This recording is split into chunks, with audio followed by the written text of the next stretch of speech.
Hi, we'll guide you through the process of adding a new team member, creating a role for them, and setting permissions. First, you need to create a profile. Profile is a set of permissions that determines what your team members can do within the system. To create a new profile, start by navigating to the Accounts section and clicking on the Profiles tab. Once you're in the Profiles section, click the plus icon in the upper right corner to add a new profile. In the Profile Info page, enter the name of the new profile. Select the appropriate features, mark View to give access to records the user is responsible for, and View All to allow access to all records within the user's company.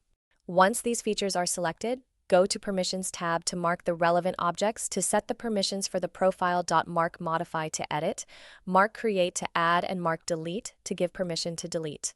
Hit the Save button. You can easily edit the permissions by clicking the three-dot menu and selecting Edit. Now that you have a saved profile, let's create a role. A role reflects the part that the user plays in the company hierarchy. You can add by clicking on the Roles tab. In the Roles section, click the plus icon located on the right side of the page to add a new role. On the role page, enter the necessary details for the role.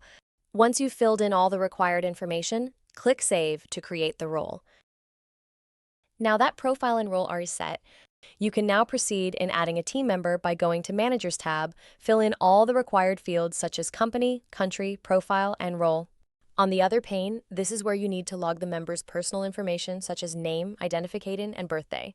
You can set the login, which will serve as their unique username to access the platform. For the email field, input their company or primary email address.